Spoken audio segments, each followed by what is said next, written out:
Good morning, सुप्रभात, जय हिंद, वंदे मातरम। स्वागत है सबका सत्य कहते कुछ ऑनलाइन लाइव क्लासेस के प्लेटफॉर्म पे। चलिए शुरुआत करते हैं क्वेश्चन से। ये प्रश्न है 3.19 इंटू 3.19 माइनस 1.81 इंटू 1.81 बटा है 3.19 माइनस 1.81। ये प्रश्न है, इस टाइप का कल हमने क्वेश्चन किए हैं, ठीक है।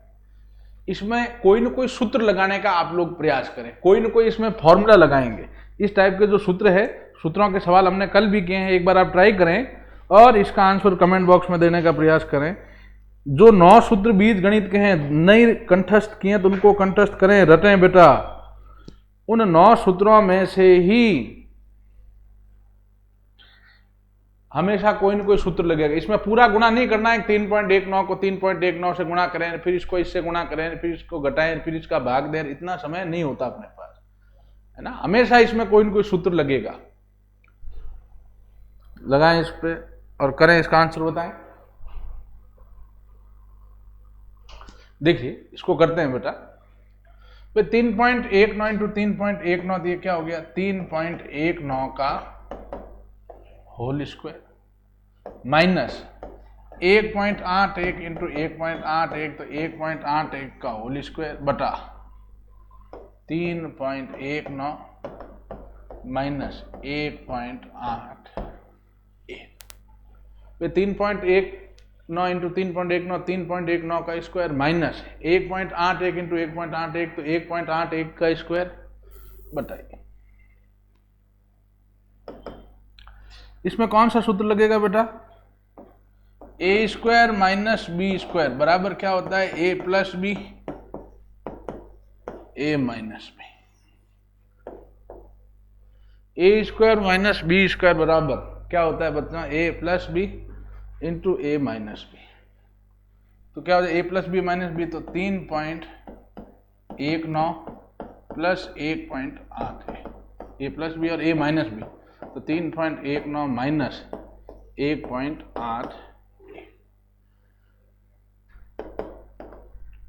बटा मैं वो 3.19 माइनस 1.8। आप देखें इससे ये कट गया बच्चों, तो पीछे क्या रहा, 3.19 प्लस 1.8 जोड़ा 5.0, ये आपका आंसर, या 5.0 या 5 आपका आंसर आ जाएगा, ठीक है। तो ध्यान दें 3.19 टू 3.19 3.19 का स्क्वायर माइनस 1.81 इंटू 1.81 तो 1.81 का स्क्वायर बटा ये घटाया, ये नीचे वैसा का वैसा है। तो ये कौन सा सूत्र लगेगा इसमें, देखो ए स्क्वायर माइनस बी स्क्वायर क्या होता है, ए प्लस बी ए माइनस बी। ए ये है, बी ये है, ए प्लस बी तो 3.19 प्लस 1.81, ए माइनस बी 3.19 माइनस 1.81। बताइए, ठीक है। आंसर कितना आ गया, 5।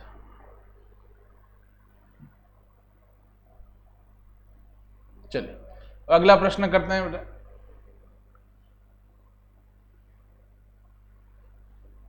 सूत्र वही लगने हैं, आसान प्रश्न है लेकिन अच्छे प्रश्न है। इनको ये पहली बार में मान लो हो सकता है नहीं हो, 1-2 बार आप प्रैक्टिस करते हो तो फिर स्वतः ही इनकी एक अंडरस्टैंडिंग, इनकी एक समझ आप में विकसित होती है। प्रश्न में कहा है बच्चा, ए क्यूब प्लस बी क्यूब बराबर 35 है, ए प्लस बी बराबर 5 है, ए की घात 3 प्लस बी की घात 3 बराबर 35 है और ए प्लस बी बराबर 5 है। तो 1 बटा ए प्लस 1 बटा बी का मान ज्ञात करने का कह रहा है, ठीक है। इसका मान हमें ज्ञात करने का कह रहा है।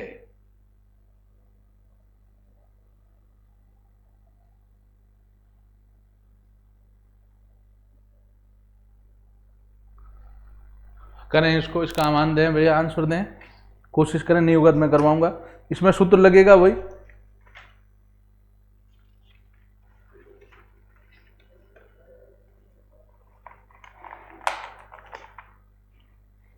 ध्यान दीजिएगा, हमें पूछा क्या है, 1/a प्लस 1/b का मान। भिन्न संख्याओं का को सरल कैसे करते हैं, उनके हरों का लसब लेते हैं। हर क्या, इसमें a और b।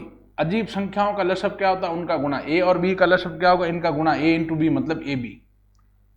इसका मान निकालना है, भिन्नों के जोड़ भाग करने, हरों का लसब a और b का लसब ab, दोनों गुणा a इंटू b। a का भाग दिया b में, a से कट गया b को 1 से किया b, प्लस b का भाग b में दिया b से b कट गया, a को 1 से किया a,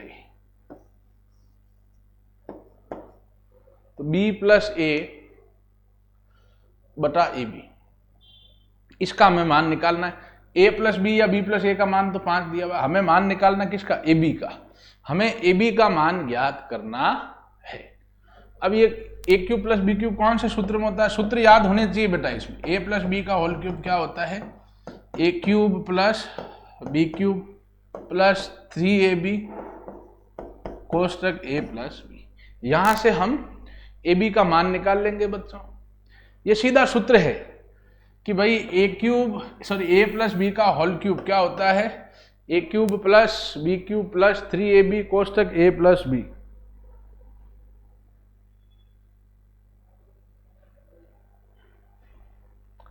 ए प्लस बी का होल क्यूब क्या था, A cube plus B cube plus 3ab कोष्टक a प्लस बी।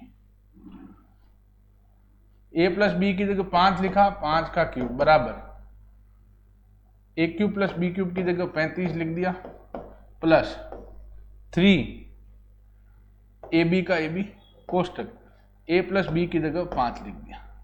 5 का क्यूब कितना होगा, 125 बराबर 35 प्लस 5 3 15 ए बी।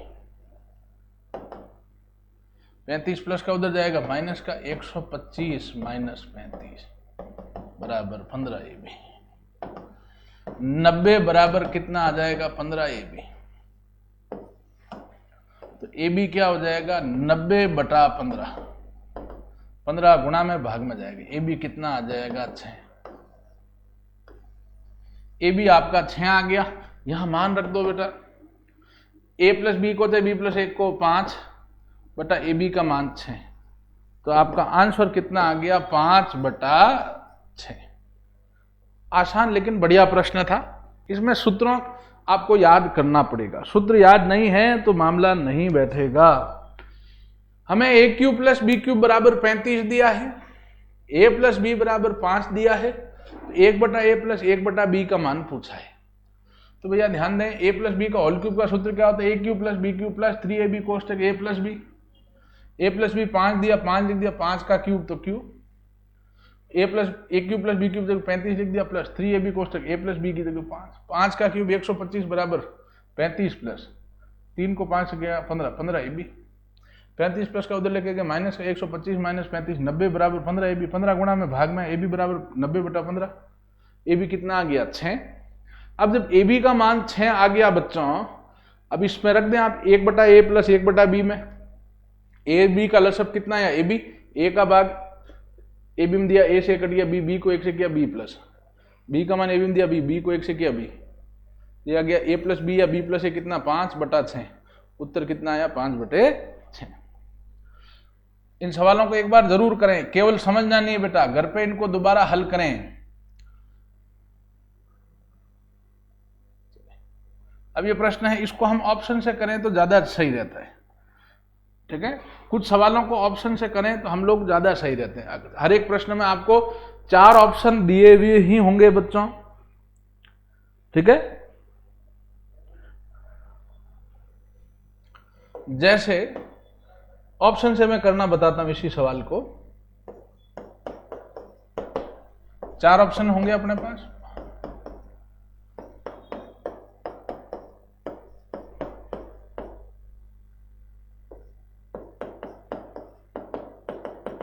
प्रश्न में इसको ऑप्शन से करना है, इंपॉर्टेंट सवाल है, इस टाइप का सवाल अक्सर एग्जाम में आता है। अगर इसको करने का तरीका क्या है, ऑप्शन, ऑप्शन से बहुत आसानी से हो जाएगा ये।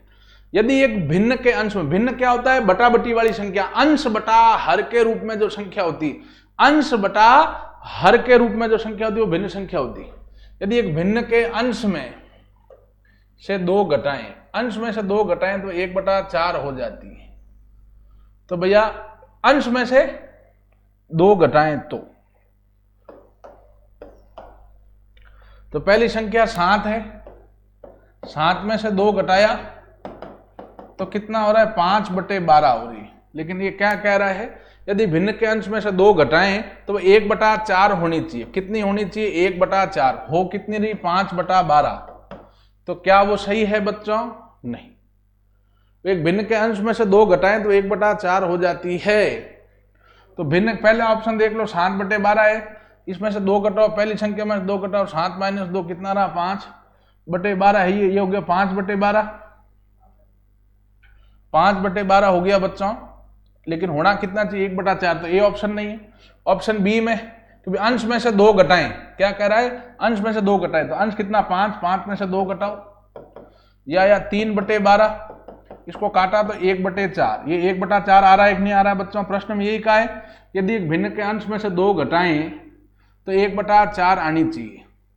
1/4 हो रहा है बच्चों, ठीक। ये पहली शर्त तो मान गया भैया, लेकिन दूसरी शर्त, दोनों शर्त मानना चाहिए। तथा दूसरे हर में 3 जोड़ने पे, हर कितना है, 5/12 है, 12 में 3 जोड़ने पे 1/3 आना चाहिए। 5 का 5, 12 और 3 हो गए 15, 5 से काटा 1/3।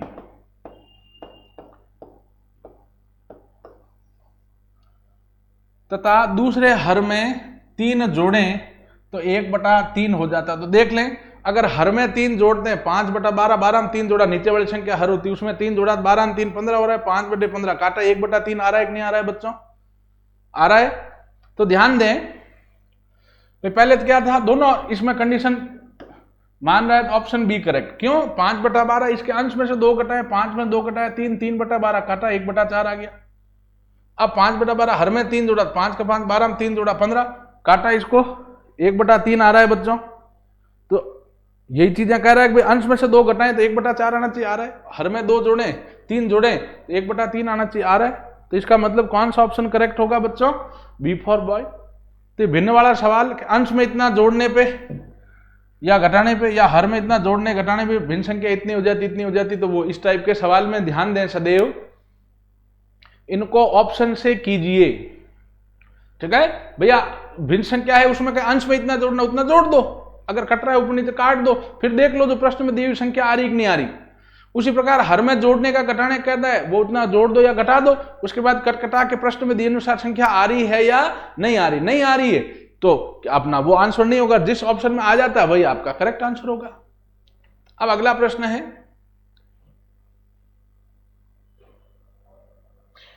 इसको मैं दोनों तरीके से बताऊंगा। पहले इसमें x का गुणांक, x या y का गुणांक बराबर करके भी बताऊंगा, और इसको ऑप्शन से करना भी मैं समझाऊंगा। दोनों तरीके से मैं बताऊंगा। हालांकि ऑप्शन से ये ज्यादा आसानी से होता है, ऑप्शन से ये ज्यादा आसानी से होता है, ठीक है ना। ऑप्शन है मान लो ए 3,5, ऑप्शन बी है 5,3, ऑप्शन सी है -2,5, ऑप्शन डी है 5,-3। मान लो 4 ऑप्शन है। हमें किसका मान पूछा, वो एक्स व वाई का, ठीक है ना। एक्स व वाई का मान हमें पूछा है। समीकरण की एक खासियत होती है बच्चों, समीकरण के जो एक्स या वाई के मान हैं, जिसको हल कहते हैं, मूल कहते हैं, ये एक्स और वाई के मान ये समीकरण को सदैव संतुष्ट करेंगे। ये समीकरण को सदैव क्या करेंगे बच्चों, संतुष्ट करेंगे, ये ध्यान देना।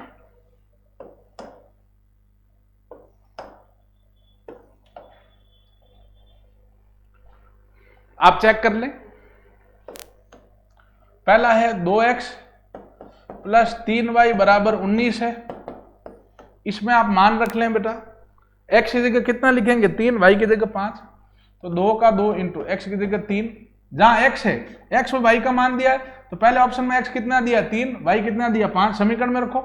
2 का 2 x की जगह 3 + 3 का 3 y की जगह 5 = 19 आना चाहिए।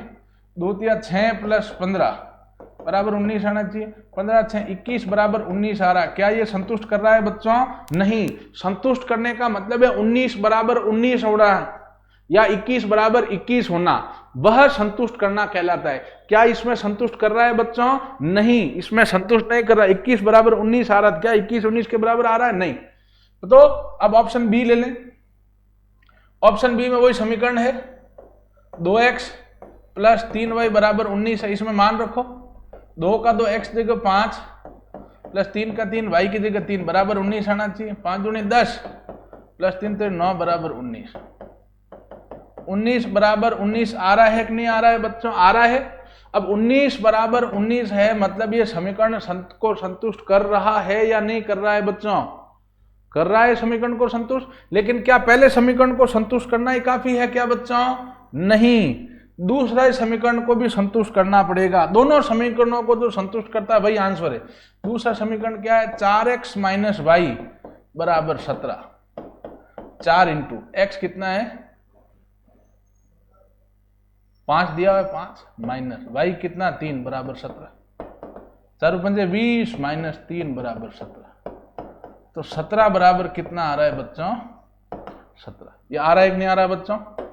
तो ऑप्शन बी आपका करेक्ट है। ऐसे चारों ऑप्शन चेक करो, एक्स की जगह एक्स का मान, वाई की जगह वाई का मान रखो समीकरणों में, जो संतुष्ट करे, जो पहले मान को संतुष्ट करे और जो दूसरे समीकरण को भी संतुष्ट करे। x और y के मान, आप x जगह x का मान रखो, y की जगह y का मान रखो, दोनों समीकरणों को जो संतुष्ट करे। संतुष्ट का मतलब 15 बराबर 15 आ गया, 17 बराबर 17 आ गया, 23 बराबर 23 आ गया, ये संतुष्ट है। ठीक है, तो हमने देखा पहले ऑप्शन में x3 और अपना पहला ऑप्शन दिया x3 और y5 रखा, तो भैया 21 बराबर 19 आ रहा है, तो संतुष्ट नहीं कर रहा पहले समीकरण को ही, तो दूसरे को हमें चेक करने की आवश्यकता ही नहीं है। दूसरे ऑप्शन में 5,3 x5 था, y3 था, तो हमने x की जगह 5 रखा, y की जगह 3 रखा, पहले समीकरण 19 बराबर 19 आ रहा है, समीकरण को बिल्कुल संतुष्ट कर रहा है। तो दूसरा समीकरण लिया 4x माइनस वाई, दोनों को चेक करना है, बराबर 17। x की जगह ऑप्शन के हिसाब से वही 5, y 3 लिखा, हल किया, 17 बराबर 17। ये दूसरे समीकरण को भी 5 और 3 जो है x और y के मान क्रमशः ये संतुष्ट कर रहे हैं, मतलब ऑप्शन बी आपका करेक्ट है। ठीक है, तो ऑप्शन से करेंगे ज्यादा बेटर है।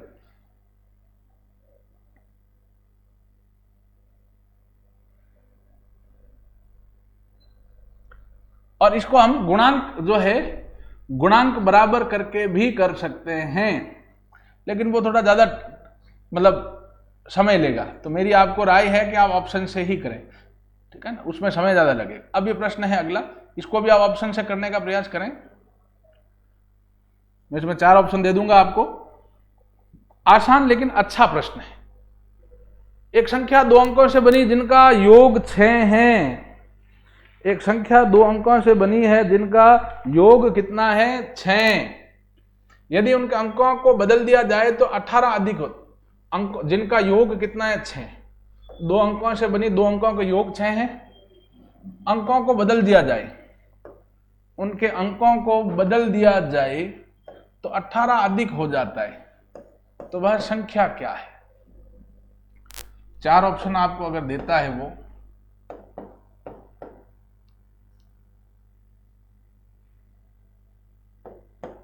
पंद्रह, 60, 24, 48। ठीक है, इसको करें, इसको सोचें इसकी शर्तों पे और मुझे बताएं इस चारों ऑप्शन में से कौन सा करेक्ट होगा। ये भी इंपॉर्टेंट प्रश्न है बेटा, ठीक है ना, बड़ा ही इंपॉर्टेंट प्रश्न है। ये सवाल जीडी में अक्सर आता है, संख्या वाला और अंकों वाला। इसको ऑप्शन से करोगे तो बिल्कुल ही आसान प्रश्न है। चारों में से कौन सा ऑप्शन है देखें एक बार।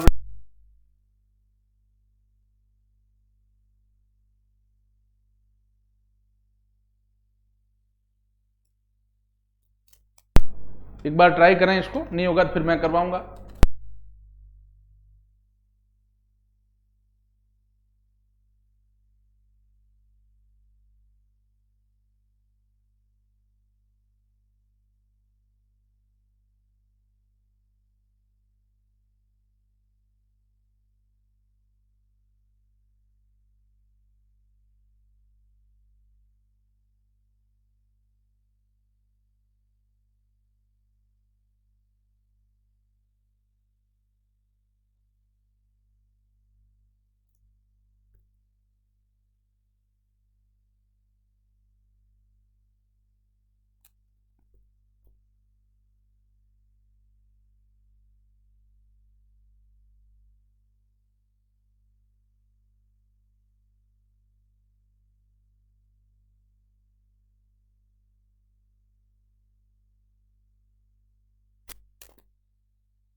देखिए बिल्कुल आसान प्रश्न है, ऑप्शन से बिल्कुल ही आसान हो रहा है ये। पहला है अंकों का योग 6 होना चाहिए, अंकों को जोड़ो 1 + 5 6 हो रहा है, योग 6 हो रहा है कि नहीं हो रहा है बच्चों? हो रहा है। दो अंकों की संख्या जिन अंकों का योग 6, अंकों का योग बिल्कुल 6, 15 के अंकों को जोड़ो 1 और 5 6 होते हैं, बिल्कुल 6 हो रहा है। अब कह रहा है यदि उनके अंकों को बदल दें तो 18 अधिक हो जाता है, अंकों को बदल दें, 15 के अंकों को बदल दिया, 5 उधर 1 इधर, तो कितना हो जाएगा? 51 - 15, ये कितना हो जाएगा? घटाओ इसमें से, ये तो 36 आ रहा है बच्चों। नहीं, अधिक कितना आना चाहिए? 18 अधिक आना चाहिए, कि यदि उनके अंकों को बदल दिया जाए तो वह 18 अधिक आ जाता है। 15 के अंकों को बदला तो 15 के अंकों को बदला, 5 उधर 1 इधर, कितना है? 51, 51 - 15 कितना आया? 36। आना कितना चाहिए? 18, तो ये ऑप्शन करेक्ट नहीं है। 60 अंकों को जोड़ो 6 + 0 6 आ रहा है, ये तो योग तो सही है। अब अंकों को बदल दो तो ये 6 0 तो 6 - 60 माइनस का 54 आ रहा है, तो इसका भी कोई ज्यादा लॉजिक नहीं है, ये भी उत्तर नहीं हो सकता भैया। योग 18 अधिक आना चाहिए, -24 आ रहा है। अब 24 के अंकों को जोड़ो 2 और 4 कितना होता है? 6। चलो अंकों का योग तो 6, अंकों को बदलो, 24 के अंकों को बदला 42 - 24 घटाया 18 आ रहा है बच्चों। तो इनका जो ऑप्शन सी करेक्ट होगा बच्चों आपके 24। कारण क्या है? 24 के अंकों को जोड़ा तो योग 6 आ रहा है, प्रश्न में दिए अनुसार बिल्कुल आ रहा है, और अंकों का अंतर 18 आ रहा है। भैया बिल्कुल इनका अंतर भी हमें कितना प्राप्त हो रहा है? 18। प्रश्न था कि एक संख्या जो दो अंकों से बड़ी जिनका योग 6 है, तो हमने चारों ऑप्शन में चेक कर लिया, चारों अंकों को जोड़ लिया, योग 6 होना चाहिए दोनों अंकों का, ठीक है। फिर दूसरी शर्त भी देखनी चाहिए, जो दोनों शर्त माने वही ऑप्शन करेक्ट। दूसरी शर्त है यदि उनके अंकों को बदल दिया जाए, इकाई का अंक दाई की जगह, दाई का अंक इकाई की जगह, जैसे 24 है, 24 का अंक बदल दिया तो ये 4 उधर गया, 2 इधर, ये हो गया 42, इनका अंतर 42 और 24 का अंतर कितना आया? 18। यही कह रहा है 18 अधिक आ रहा। ऑप्शन सी अपना बिल्कुल करेक्ट आंसर होगा बच्चों, ठीक है। चलिए अब ये प्रश्न है, ये आसान प्रश्न है लेकिन अच्छा प्रश्न, इंपॉर्टेंट प्रश्न है, ऐसा सवाल एग्जाम में आता है। सूत्र लगेगा इसमें बीज गणित का, बिल्कुल आसान सा सूत्र, ठीक है। 49p² - 64q²। p² -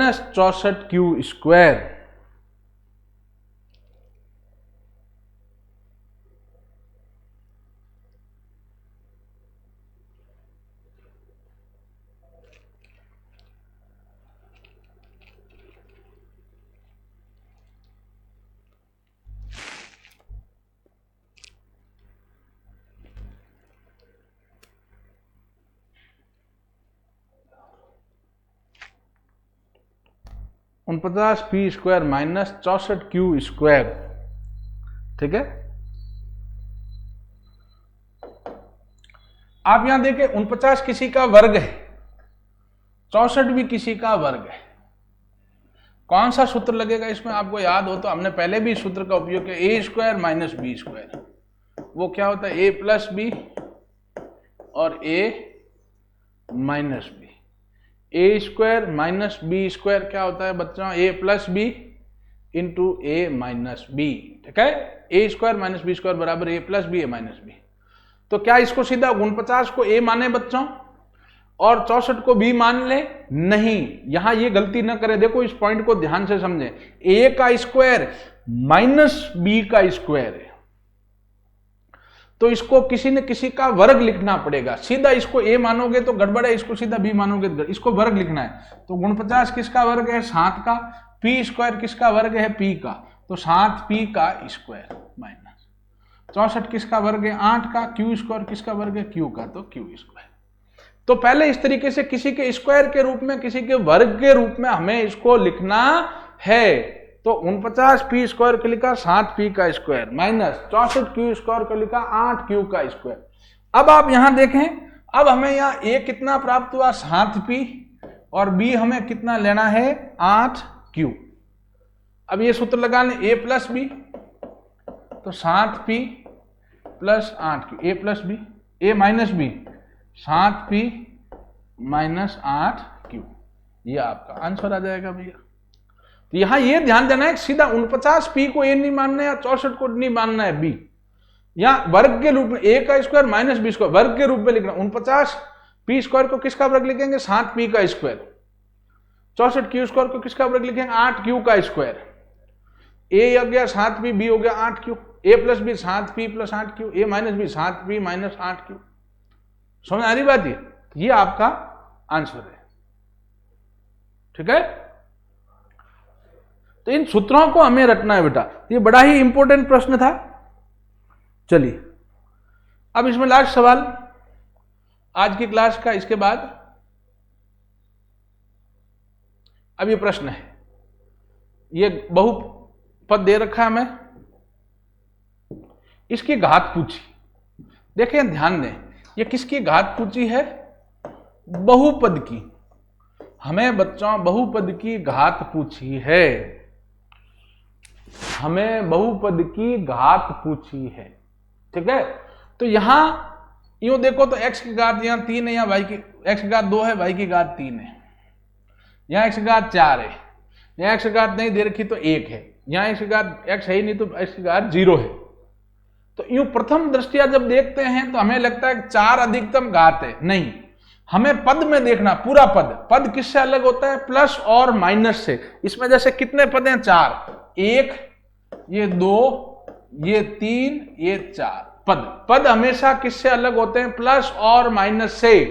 तो यहां प्लस माइनस से अलग होने वाले टुकड़े कितने? 4, 1, 2, 3, 4। यहां पदों की संख्या कितनी है? 4 पदों की संख्या। पद किससे अलग होते हैं? प्लस और माइनस से। याद रखना, ऐसा देके ये भी पूछ सकता है पदों की संख्या। पद किससे अलग होते हैं? प्लस माइनस से। प्लस माइनस से अलग होने वाले टुकड़े कितने? 1, 2, 3 और 4।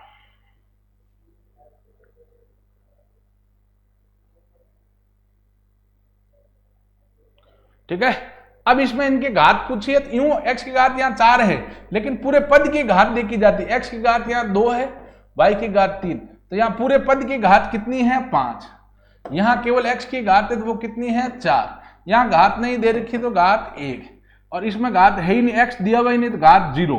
तो अधिकतम घात कितनी है बच्चों? 5। तो इसका आंसर आ जाएगा 5। इस बहुपद की घात कितनी होगी? 5। यूं लगने में ये 4 ज्यादा लगता है, क्यों? यहाँ 2 और 3 है, एक पूरे पद की घात, तो x और y दोनों मिला के 2 और 3 5 होता है। इस पद की घात 5 है, इस पद की घात 4 है, इस पद की घात 1 है, इसकी 0 है। तो बहुपद की घात कितनी? जो पूरे पद की अधिकतम घात, पद की अधिकतम घात 5 है, तो इसका आंसर कितना आएगा? 5। और इसमें पदों की संख्या पूछे, पद किससे अलग होते हैं? प्लस माइनस से। ठीक है ना, तो वो पदों की संख्या कितनी हो जाएगी? 4। चलिए आज की क्लास में यहीं तक। इन सवालों को घर पे हल करें, फॉर्मूले जो सूत्र है उनको याद करें, रटें बेटा। ठीक है, चलिए आज इतना ही, कल फिर मिलते हैं। धन्यवाद।